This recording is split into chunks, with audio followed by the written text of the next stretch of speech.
The desert wind carried whispers of death across the broken town of Crimson Ridge, where shadows fell long and justice came short. Dust devils spun between the weathered buildings like ghosts seeking vengeance, and the sun hung merciless in a sky the color of old blood. It was the kind of place where secrets festered like untreated wounds, where fear bred faster than rattlesnakes, and where a woman's knowledge could be mistaken for something far more dangerous. Colt Steele rode his black stallion through the heat shimmer, his hat pulled low over eyes that had seen too much. The leather of his gun belt was worn smooth from years of quick draws, and the twin Colts at his hips rested easy as breathing. He moved with the quiet confidence of a man who had danced with death and lived to tell about it, though he rarely told anyone anything. The town ahead looked like every other god-forsaken outpost he'd passed through, but something in the air felt different. Wrong. The kind of wrong that made his trigger finger itch. As he crested the last ridge before town, the sound reached him, shouting, angry voices rising like steam from hell itself.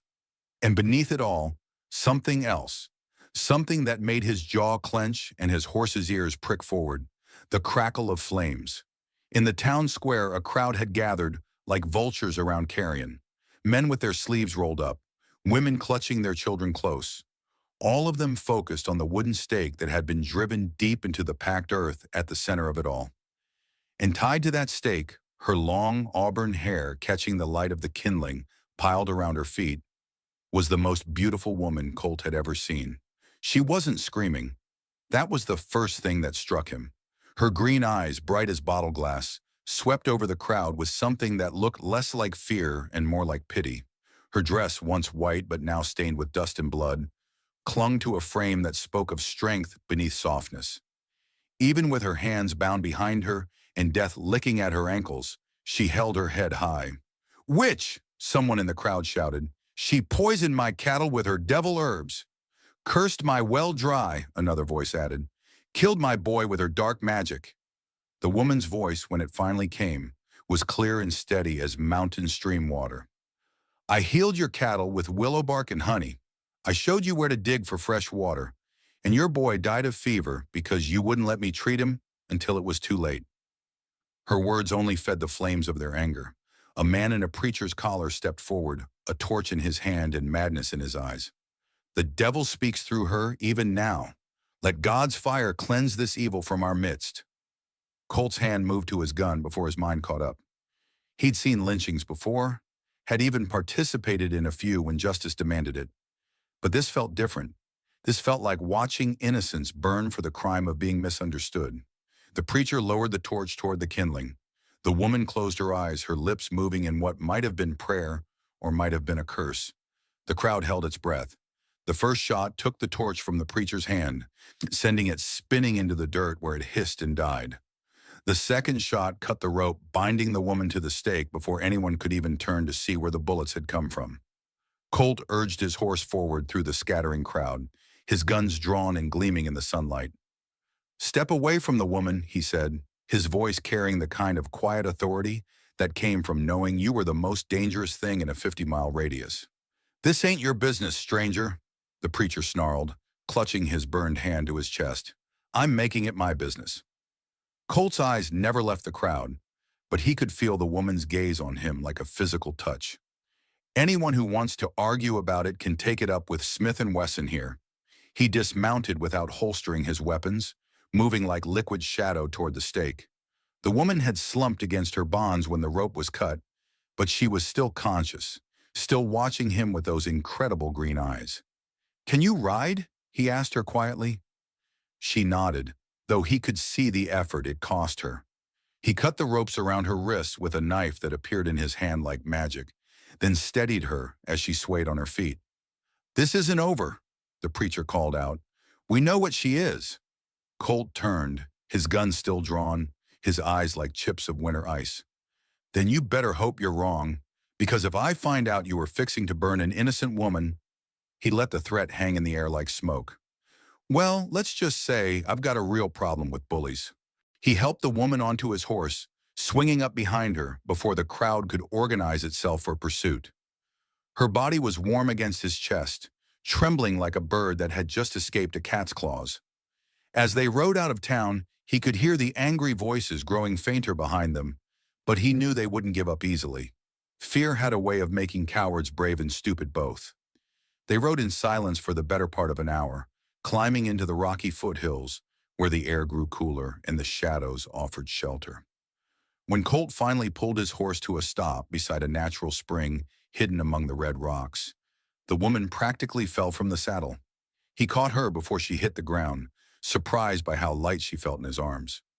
"Easy," he murmured, carrying her to a patch of soft grass near the water. "You're safe now."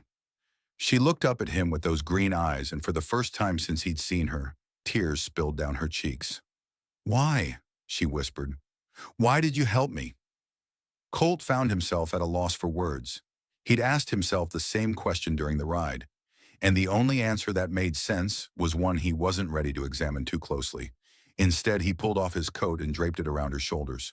"What's your name?" he asked. "Ember," she said, her voice barely audible. "Ember Wilde." "Well, Miss Wilde, seems to me a man doesn't need a reason to keep innocence from burning." She laughed, but it was a broken sound. "Innocent? They called me a witch, said I consorted with the devil. Do you?" The question surprised her. She studied his face, looking for judgment or mockery, but finding neither. "I know things," she said finally, "about plants and healing. My grandmother taught me before she died. But knowledge isn't evil, is it? Depends on what you do with it." Colt knelt beside the spring, filled his canteen and brought it to her. "Drink. You need water." She obeyed, and he watched the way her throat worked as she swallowed, the way her hands shook as she held the metal container. There were rope burns on her wrists, bruises on her arms that spoke of rough handling. Someone had hurt her before they tried to kill her, and the sight of it made something dark and dangerous stir in his chest. "What about you?" she asked when she'd drunk her fill. "Do you have a name, or should I just call you Mysterious Savior?" Colt Steele." Recognition flickered in her eyes. "The gunfighter. I've heard stories. Most of them are lies." "Are they?" She pulled his coat tighter around herself. "The stories say you're faster than lightning and twice as deadly, that you've never lost a gunfight." "I've never lost one I walked away from," he corrected. "There's a difference." Night was falling, painting the sky in shades of purple and gold. Colt built a small fire in a ring of stones, keeping it low so the smoke wouldn't give them away. Ember sat wrapped in his coat, watching him work with curious eyes. "They'll come after us," she said. "I know. They won't stop, not until I'm dead. Then we'll have to make sure that doesn't happen." She was quiet for a long moment, staring into the flames. "My grandmother always said fire was both destroyer and creator, that it could burn away the old to make room for the new." She looked at him across the dancing light. "Do you believe that?" "I believe fire burns what you feed it," Colt said. "Question is, what are you planning to feed it?" Before she could answer, the sound of hoofbeats echoed off the canyon walls, distant but coming closer. Colt was on his feet in an instant, kicking dirt over the fire and plunging them into darkness. "How many?" Ember whispered. He listened, his head tilted, counting the rhythm of the horses. 6, maybe 7. "The whole posse." "Looks like." He moved to where his horse was tethered, checking his weapons by feel. "Can you handle yourself in a fight?" "I'm not helpless. That's not what I asked." She was quiet for a moment. "I won't slow you down." The hoofbeats were getting closer, and Colt could see torches flickering between the rocks below. They'd found the trail, and they were following it with the persistence of men who believed they were doing God's work. "There's a cave system about a quarter-mile up the canyon," he said, leading his horse by the reins. "We can lose them in there if we move now." They climbed through the darkness, Ember's hand in his as he guided her over the treacherous ground. She moved with surprising grace for someone who'd spent the day tied to a stake, and he found himself respecting her strength as much as her beauty. The cave mouth was hidden behind a curtain of rock and shadow, invisible unless you knew where to look. Colt had discovered it years ago during another manhunt, another desperate flight from men who believed they knew right from wrong. It seemed fitting that he should return here now with another fugitive from frontier justice. "Wait here," he told her once they were safely inside. "I'm going back to muddy our trail." Don't leave me, she said quickly, then caught herself. I mean, I don't want to be alone. He understood. She'd been alone when they tied her to the stake, alone when the flames were lit, alone until a stranger rode out of nowhere to save her life. The darkness probably felt too much like death for comfort. I'll be back, he promised. 5 minutes, no more. He was true to his word, returning with their pursuers' voices echoing off the canyon walls as they realized they'd lost the trail. Ember was sitting with her back against the cave wall, still wrapped in his coat, looking small and lost in the darkness. They're moving on, he reported, settling down beside her. But they'll be back at first light. What then? Then we'll be long gone. She turned toward him, though in the absolute darkness of the cave, he could only sense her movement. Why are you doing this? Really? The question hung between them like a challenge. Colt had asked himself the same thing a dozen times during their flight, and the answer that kept coming back scared him more than any gunfight he'd ever faced. I knew a woman once, he said finally. Long time ago. She had healing hands, too. Gentle hands. His voice grew rough. Bunch of drunken cowboys didn't like the way she looked at them when they came into town. Said she was too proud for a breed. Too uppity. Ember's intake of breath was sharp in the darkness. They burned her cabin while she slept, he continued. By the time anyone thought to help, there was nothing left but ashes and bones. I'm sorry. Her name was Morning Star. She was going to be my wife. The confession hung in the air between them, heavy with old grief and older guilt. Colt had never told another living soul about Morning Star, had never spoken her name aloud since the day he'd buried what was left of her in the hills above the burned cabin. Is that why you saved me? Ember asked softly. Because I reminded you of her? No. The word came out harsher than he'd intended. Morning Star was dark where you're light, quiet where you speak your mind. You're nothing like her. Then why? He reached out in the darkness, found her hand, felt the calluses on her fingers from years of grinding herbs and mixing medicines. Because sometimes a man gets a chance to do the right thing twice. They sat in silence after that, listening to the distant sounds of the search party giving up for the night. Ember's hand was warm in his, and he found himself thinking about things he'd buried along with Morning Star. Hope, trust, the possibility that maybe, just maybe, he could be something more than a gun for hire drifting from town to town.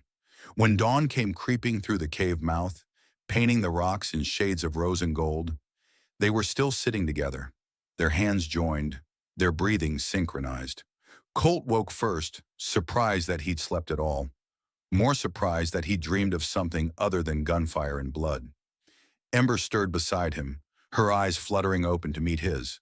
For a moment, they just looked at each other in the growing light, and something passed between them that was deeper than words, stronger than the fear that had brought them together.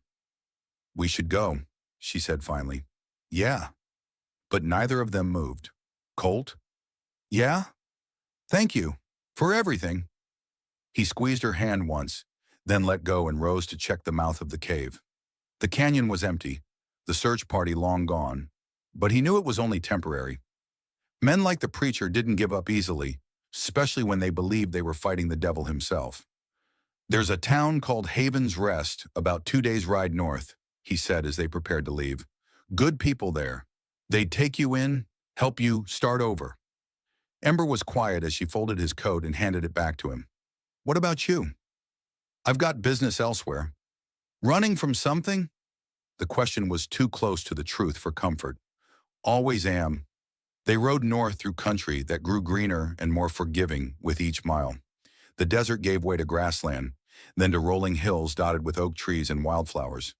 It was beautiful country, the kind of place where a person could put down roots and forget about the ugliness of the world. But peace was a luxury Colt had never been able to afford, and he found himself watching the horizon more than the scenery. Old habits died hard, and in his experience, trouble had a way of following him wherever he went. On the second day, they stopped at a creek to water the horse and rest in the shade of a massive cottonwood. Ember had been quiet most of the morning, lost in thoughts she wasn't ready to share, but as they sat beside the running water, she finally spoke. Tell me about her, she said. Morning Star. Colt was quiet for so long that she thought he wasn't going to answer. When he finally spoke, his voice was soft, distant, like he was talking to himself as much as to her. She had eyes like midnight and a laugh that could make you forget every bad thing you'd ever done. Grew up on a reservation until the soldiers came and scattered her people like leaves. After that, she drifted from town to town. Same as me, only she healed folks instead of killing them. How did you meet her? I got shot up in a range war down in Texas. Bad wound, infected. Everyone said I was going to die. He smiled at the memory. Morningstar had other ideas. Spent 3 weeks nursing me back to health, and somewhere in there, I fell harder than I'd ever fallen for anything in my life. But you never married. Never got the chance. The pain in his voice was raw, unhealed even after all these years. I was away when it happened, tracking down the men who'd hired me for the range war, making sure they paid their bill. Came back to find her cabin nothing but charcoal and memories. Ember reached over and touched his hand. I'm sorry. I told myself I was too late because I was too far away. But the truth is, I was scared. Scared of settling down. Scared of being responsible for someone else's happiness. So I took that job when I should have stayed. He looked at her, his eyes haunted. I was a coward and she died because of it. You can't know that. I know I wasn't there when she needed me. They sat in silence, the creek babbling softly between them. Finally, Ember spoke again. My grandmother always said the past was like a broken bone. If you set it right and let it heal, it makes you stronger. But if you keep poking at it, it never stops hurting. Your grandmother sounds like a wise woman. She was. She's the one who taught me about plants and healing, said knowledge was a gift from the Creator, meant to be shared with those who needed it. Ember's voice grew bitter. The people in Crimson Ridge saw it differently. What happened to make them turn on you? Drought came last spring. Crops failing, cattle dying, wells going dry. People were scared, looking for someone to blame. She pulled her knees up to her chest, wrapping her arms around them. I tried to help, showed them which plants could heal their animals, where to dig for water, how to make medicines for the fever that was going around. For a while they were grateful. But when the preacher's son died despite everything I did, gratitude turned to suspicion. They started saying my cures worked too well, that no one could know so much about healing without making a deal with dark forces. And the preacher believed them? The preacher lost his mind when his boy died, started preaching that the drought was God's punishment for tolerating witchcraft in their midst, said I was the source of all their troubles. She was quiet for a moment. Maybe he was right. Maybe they were better off before I came along. You really believe that? I don't know what to believe anymore. Colt stood up, offering her his hand. I believe a woman who spends her life healing folks isn't the kind of evil the world needs to worry about. She took his hand and let him pull her to her feet. For a moment, they stood close enough that he could smell the wildflower scent in her hair, see the flecks of gold in her green eyes. Something sparked between them, hot and sudden as lightning, and he found himself leaning toward her before common sense reasserted itself. We should keep moving, he said, stepping back. Yes, she agreed, but her voice was breathless, and he could see the pulse jumping in her throat. They reached Haven's Rest just as the sun was setting on their second day of travel. It was a small town, clean and peaceful, with white-painted houses and well-tended gardens. The kind of place where children played in the streets and people left their doors unlocked at night. It's beautiful, Ember said as they rode down the main street. It's safe, Colt corrected, and that's what matters. He found rooms for them at the local boarding house, paying for a week in advance despite Ember's protests that she had no money to pay him back. The proprietress, a motherly woman named Mrs. Henderson, took one look at Ember's travel-stained dress and rope-burned wrists and immediately bustled her off for a hot bath and a proper meal. Colt watched them go from the porch of the boarding house, a strange tightness in his chest. This was what he'd brought her here for: safety, a chance at a normal life. People who would judge her by her actions rather than their fears. So why did watching her disappear into someone else's care feel like losing something precious? He was still standing on the porch an hour later when she reappeared, transformed by soap and water and a borrowed dress that brought out the color of her eyes. Her hair, clean and brushed, fell in auburn waves over her shoulders, and she moved with a grace that spoke of inner strength rather than merely surviving. "Mrs. Henderson says there's a doctor in town who needs an assistant," she said, joining him at the porch rail. "Someone who knows about herbs and healing." "That's good. Perfect even." "Yes." But she didn't sound happy about it. They stood together watching the last light fade from the sky, the comfortable domesticity of the town settling around them like a blanket. Somewhere a dog barked, and a mother called her children in for supper. It was peaceful, normal. Everything Ember deserved and everything Colt had never allowed himself to want. "You're leaving in the morning?" she said. It wasn't a question. "Yeah." "Where will you go?" "Wherever the trail takes me." She nodded as if she'd expected that answer. "And if I asked you to stay?"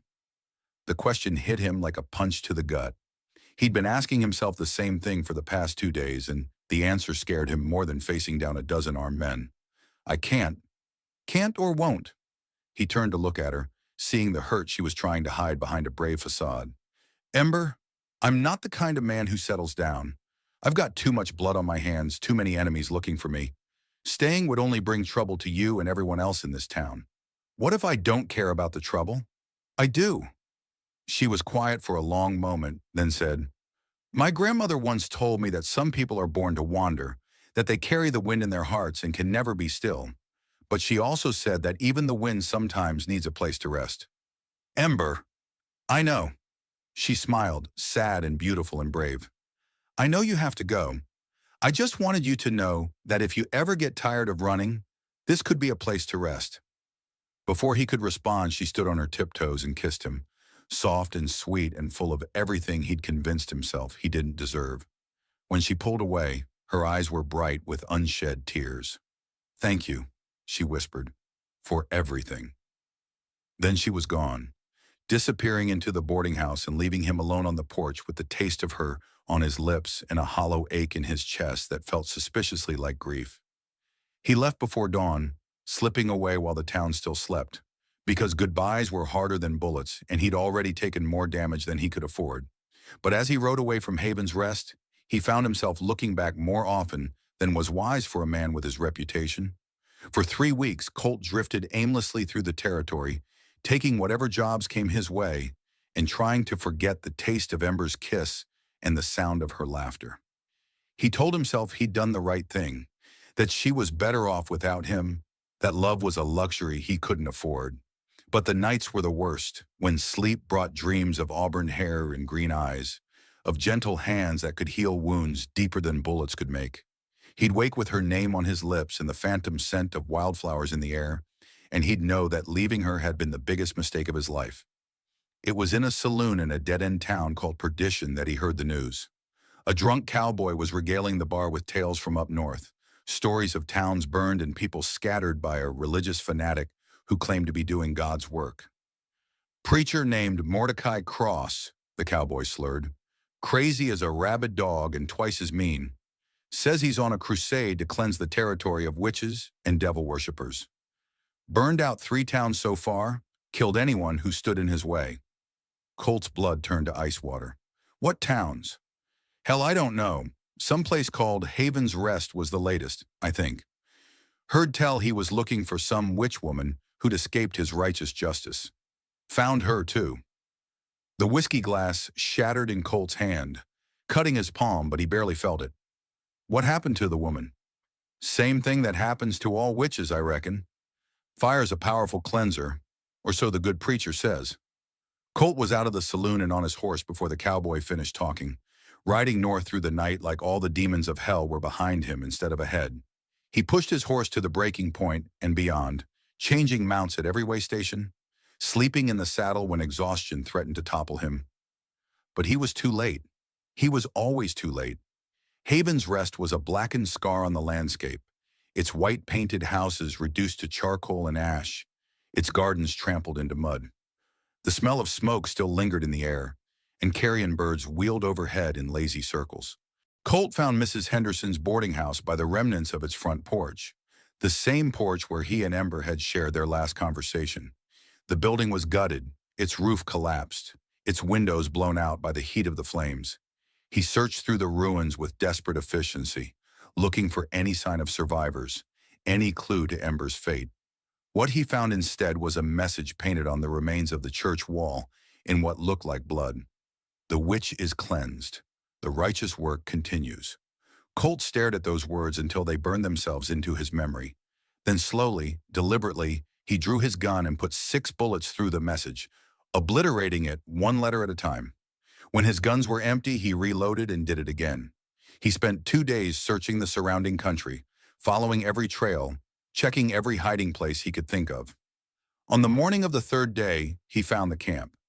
It was hidden in a box canyon about 10 miles from the ruins of Haven's Rest, a collection of canvas tents and supply wagons arranged around a central fire pit.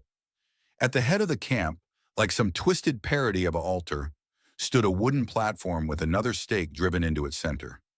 And tied to that stake, her white dress now gray with smoke and blood, was Ember. She was still alive. He could see her chest rising and falling, but she was unconscious, her head lolling forward, her beautiful auburn hair matted and tangled. There were burns on her arms where they'd tested her with flames, and her face was swollen from beatings. Colt counted the men in camp, 12, maybe 15, all armed, all believers in Mordecai Cross's twisted vision of righteousness. Under normal circumstances, those weren't bad odds for a man with his reputation, but these weren't normal circumstances. This was personal. He waited until noon, when the heat made men lazy and the sun was high enough to blind anyone looking in his direction. Then he walked into their camp like death in a black duster, his guns drawn and his heart full of cold, killing fury. The first shot took the sentry in the chest, spinning him around and dropping him in the dust. The second and third shots scattered the men diving for cover around the fire pit, and the fourth put a hole through the water barrel, adding chaos to the mix. "Mordecai Cross!" Colt's voice carried across the camp like a judgment from on high. "Show yourself, you yellow-bellied dog!" A man emerged from the largest tent, tall and lean with wild gray hair and eyes that burned with fanatic fire. He wore a preacher's black suit, but there was nothing holy about the gun in his hand or the madness in his face. "You dare interfere with God's work?" Cross screamed, spittle flying from his lips. "I dare a lot of things." Colt walked forward, his boots crunching on the gravelly ground, his guns never wavering.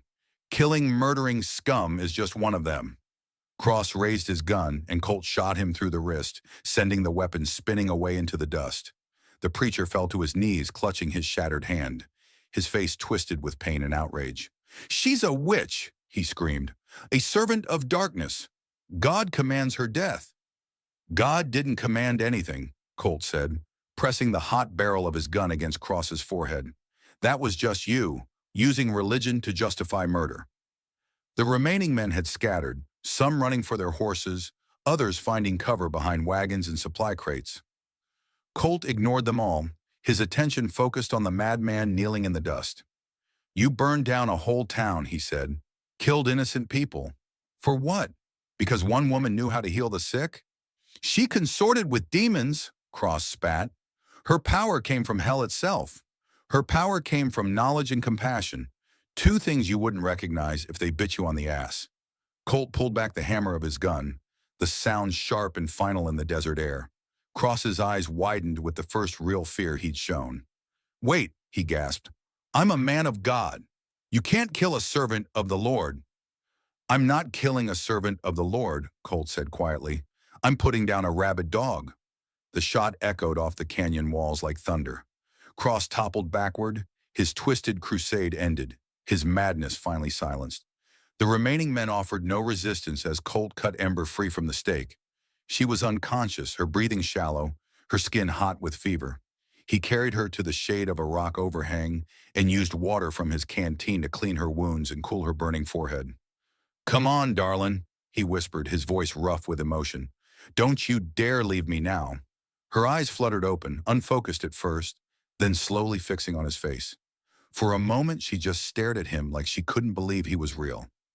"Colt?" Her voice was barely a whisper. "I'm here. I've got you. I knew you'd come." Tears spilled down her cheeks, cutting clean tracks through the dust and grime. "I knew you wouldn't leave me to burn." "Never again," he promised, crushing her against his chest. "I'll never leave you again." 2 years later, in a valley far from the burned ruins of Haven's Rest, a small cabin sat beside a clear stream, its garden bright with medicinal herbs and healing plants. Smoke rose from the chimney in the early morning air, and the sound of children's laughter echoed from the nearby schoolhouse. Colt Steele hung up his guns for the last time on the day he married Ember Wilde, trading his reputation as the fastest draw in the territory for something infinitely more valuable: a chance at redemption, a place to belong, and a love worth more than all the gold in California. The people of their new town knew them as the schoolmaster and the healer, the couple who'd come from somewhere else carrying their own shadows but determined to build something better. They didn't ask about the past or the faded scars on Ember's wrists or the way Colt's hands sometimes moved to his empty holster when strangers rode into town. Some stories were better left untold. But on quiet evenings when the work was done and the world was peaceful, Colt would sit on their front porch with Ember in his arms, watching the sun set over their valley, and he'd remember the day he'd ridden through fire to save her life. It was the day he'd learned that sometimes the bravest thing a man could do wasn't drawing his gun. It was putting it away and choosing love over violence, hope over fear, and healing over hurt. The wind still called to him sometimes, whispering of far places and distant trails. But Ember was right. Even the wind needed a place to rest, and he'd finally found his.